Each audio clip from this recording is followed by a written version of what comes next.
And now, News 4's Weather Extra. Welcome into Weather Extra on this Thursday evening.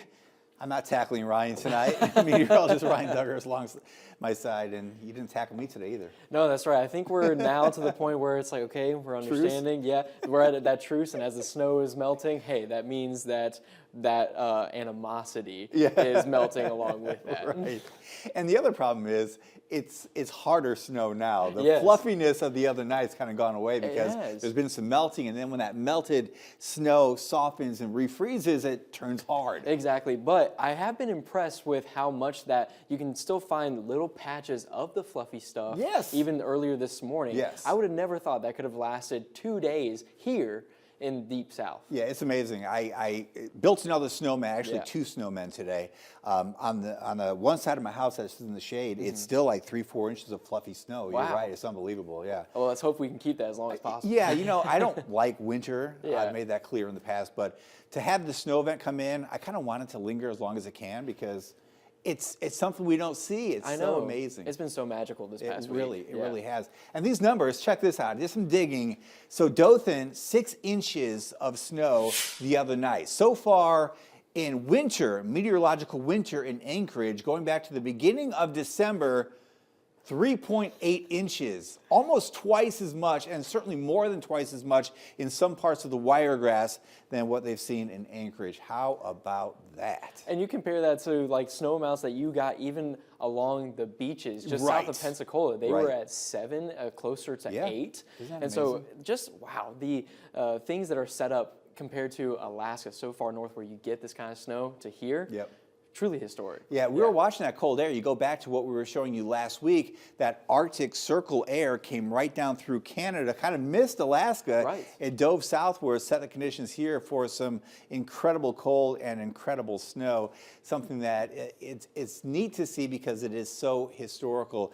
And this winter is packing a punch during the month of January, a little above normal in December. This month, well below normal in Dothan and the Wiregrass. Let's take a look at the numbers with meteorologist Zach Webster.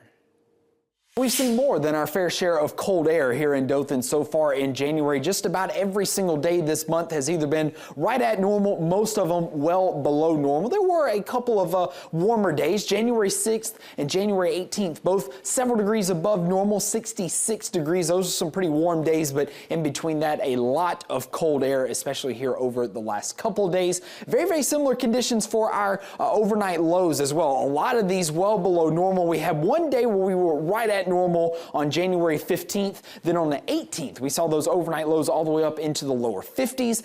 January 22nd featured a new record low when we dropped down to 9 degrees. That old record was 17 back in 1985. Here's a look at how we are compared to normal. Let's take our average high temperature through the month so far. Currently, that's a little over 53 degrees. That's 8.1 degrees colder than our normal average high. Similar conditions for our normal average low. Take our average high, take our average low, combining them together and average those. Even those are running about 8 degrees colder than where we should be for this time in the month. 8 degrees colder, that doesn't seem real impressive, like, oh, 8 degrees. But when you think it's 8 degrees per day, every single day of the month, that's a lot of cold air that's been lingering for a long time. Right, and I know we're getting closer towards the end of January, but I mean, you know, you still have a few more days to go, and we're already shaping up to have that 8.1 degrees colder.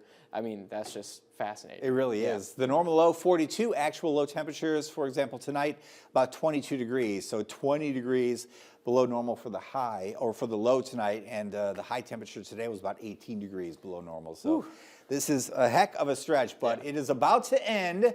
Beginning next week, a pattern flip will occur, and that will carry into maybe a good chunk of February. We'll break down some numbers coming up next. And now, News 4's Weather Extra.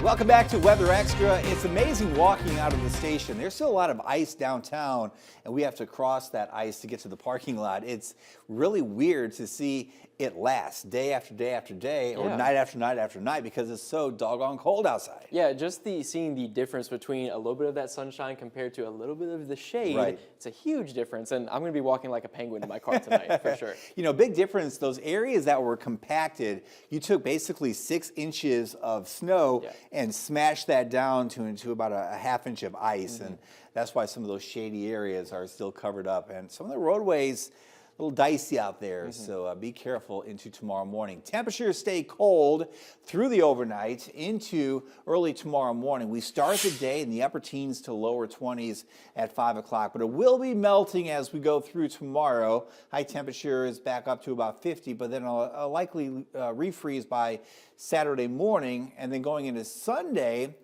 likely another at least light freeze, potentially upper 20s, but at least widespread lower 30s for Sunday morning. And I guess we have to run the numbers, but that's quite a few nights in a row below 32 degrees. Yeah, it has been really consistent for this past week, and that really ties in with, you know, the averages that we were just talking about. I mean, it has been incredibly cold. Don't forget that single digit that we had for Wednesday morning. Yeah. Whew, it was cold out there. You know what's weird is because of the single digit readings that we've seen, you know, a month ago, if we said the low tonight's going to be 30, you would think, boy, that's really cold. Yes. Now you look at a low of 30, it's like, oh, wow, what a warm-up. Yeah, I know, right? Yeah, that's what I'm thinking, too. Yeah, a big difference for sure. Yeah. The pattern flip is in sight, though, as we go into next week. Let me show you the latest 8 to 14-day temperature outlook across the country. Colder air building in for the western and northern part of the U.S. as we look across the southern part of the U.S. going above normal for the end of the month into the first week of February. And then if we look at the entire month overall, a good chance here of us being above normal. I like the side of that for sure. After a lot of that cold, and as we're getting closer to spring, that's kind of what we a little bit expect, at least for the warm-up. But above average, and you can take a look at these averages here for the start of February in the lower 60s, by the end getting up to upper 60s. If we're above average for that, it's going to be very nice. Yeah, exactly. That's a good point. You know, you look at the end of February, 69, so yeah, above normal puts us back into the 70s, and it does look like we will see some days in the 70s, probably going into, if not the end of next week, the following week as that warm-up really kicks in. You know what that leads to potentially? Severe weather. That's right. Something else that we have to consider. I think we'll touch on that a little bit tomorrow night on the Friday night edition of Weather Extra. Have a good night. We'll see you then.